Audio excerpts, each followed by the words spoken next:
wasiirka wasaaradda kheyraadka biyaha jamhuuriyadda Somaliland Xuseen Cabdi Boos ayaa maanta dhagax dhigay dhisme casri ah oo loo dhisi doono wakaaladda biyaha ee magaalada Burco. dhismahan hadda dhulka laga kicinayo oo ah mid laga maalgelinayo sanduuqa horumarinta Somaliland ee SDF ayaa waxaa hirgelinaysa isla markaasina dhisaysa shirkadda loo yaqaano Dilayta. haddaba munaasabadan oo ahayd mid kulmisay mas'uuliyiin doora iyo madaxda gobolka Togdheer ayaa waxaa hadalka iska daba qaatay mayor ku-xigeenka magaalada Burco Maxamed Xasan Jaamac Oday, maarayaha wakaaladda biyaha Fatxi Axmed Cabdilaahi iyo mas'uul ka socday shirkadaasi dhismahaasi dhisaysa. waxaana hadaladoodii ka mid ahaa sida tan. waxaan leenahay ku soo dhawaada saacada wasiir degmada Burco.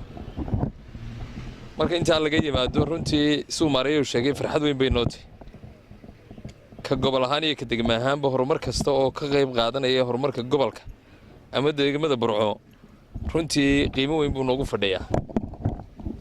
wakaaladda biyaha iyo shaqaalaheedii SDF oo isku duuban iyo isduuheedana runtii aad baan uga mahad celinaa ka gobol ahaan sida wacan ee gobonimada leh ee ugu fikirayaan mar walba inay u gaarsiiyaan baahida degmada. saacada wasiir adiga waxay ku tahay Charles Gara way wasiiradii ka horeeyay ma helin maxay ahaydey Charleskan maanta aad dhagax dhigayso. waxaa maanta la dhagax dhigay xafiisyo cusub oo ay yeelan doonto wakaaladda biyaha Burco.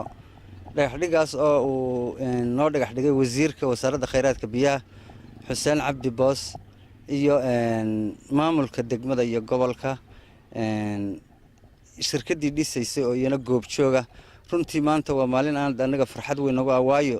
waa markii ugu horeysay ee muddo dheer 1970 wakaaladda biyaha Burco ay yeelato xafiisyo cusub. waxaa maalgeliyay oo mashruucan bixiyay sanduuqa horumarinta Somaliland ee la yiraahdo SDF.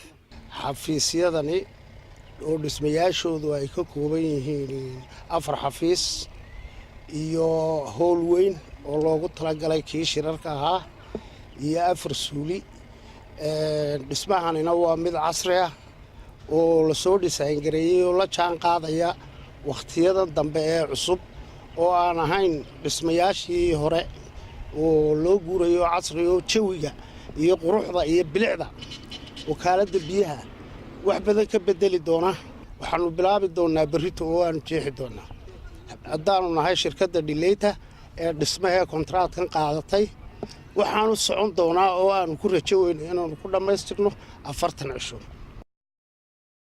geesta kalena wasiirka kheyraadka biyaha Somaliland Xuseen Cabdi Boos ayaa isna dhankiisa ka warbixiyay dhismahan casriga ah ee loo dhisi doono wakaaladda biyaha ee magaalada Burco.